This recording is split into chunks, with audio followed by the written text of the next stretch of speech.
Great. Good morning. Just to quickly introduce myself, I'm Karen Roa. I'm a psychologist. I'm also one of the co-leads of our psychotherapy training program for the psychiatry residency program at McMaster.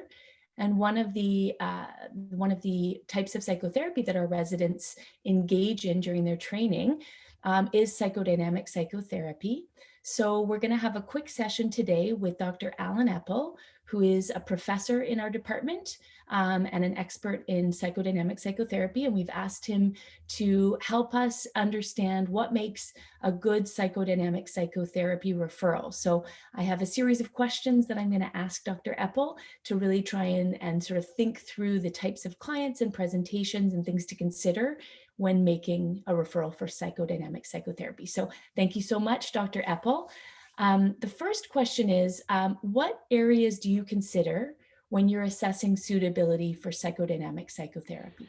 So there are a number of dimensions that we like to look at, and it's certainly not just a question of diagnosis. One of the main dimensions is the interpersonal dimension. So that is the relational aspects, how the patient relates to other people. Do they have the capacity to relate to other people? We also look at their psychological mindedness. Do they have the capacity to reflect on their feelings and emotions? Are they able to identify their emotions? Mm. And are there problems that they're coming with related to their interpersonal patterns or their functioning in different dimensions of their life? And often and mostly, these interpersonal issues arise from developmental uh, factors, early childhood development and attachment issues and so forth. So we look at the interpersonal factors. Have they the capacity? Have they ever had a relationship, a significant relationship? That's an important factor. Are they able to get in touch with their emotions? Some people are very, very heavily defended and may not be, although part of the therapy is getting past that. So that's the first dimension, which is a little bit different from the normal way that you might think about selecting patients, but that's just one of the dimensions.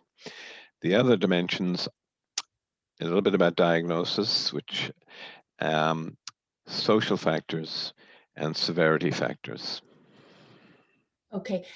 Dr. Eppel, can I follow up? So you talked about having some capacity to identify emotions, but obviously that's a focus of the therapy.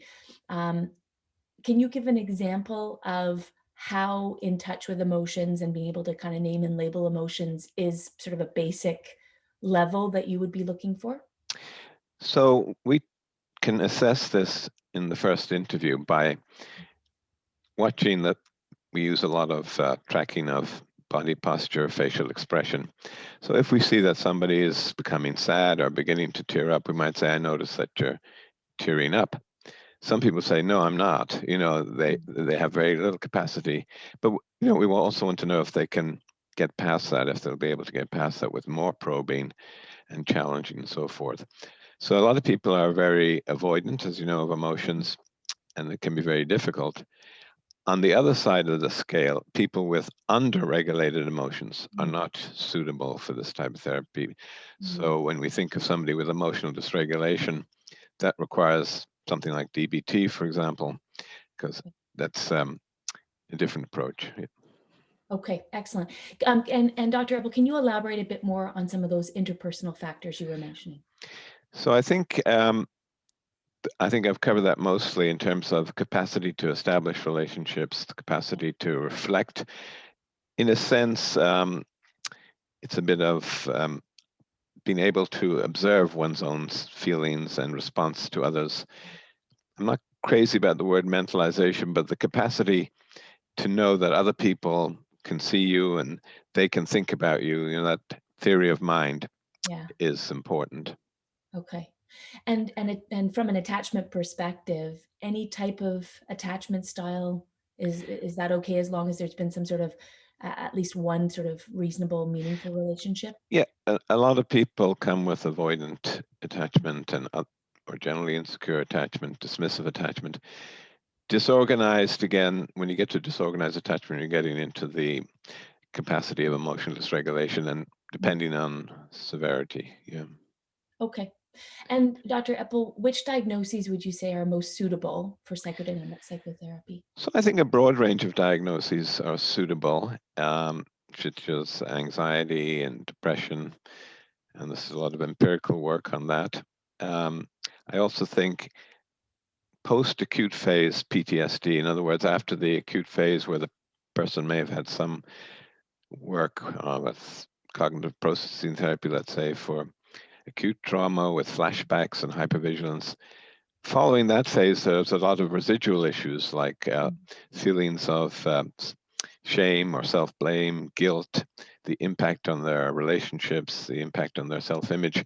So that's where it gets into more the psychodynamic components. And I do think that we can think more about sequential therapies as we go forward, because there are different phases that the person is at. Okay, that's really neat. So thinking about that, this may be very appropriate after somebody has received something like CPT for those sort of significant PTSD symptoms, and then this would be the next phase. Would you say that to enter psychodynamic therapy, it's advantageous for somebody to have done another therapy prior, or is that just depending on the person? I think that depends on your treatment plan and what's most appropriate. I mean, I've had patients who've done everything. They started with DBT, then we did some CPT, and we did psychodynamic, and she maintains that she benefited from them all. Okay. So I think that's an individual treatment decision. Yeah. Okay, perfect. And is severity a consideration when you're making a referral? Severity is a useful aspect. I think you can even use the Global Assessment of Functioning Scale, which used to be part of the DSM.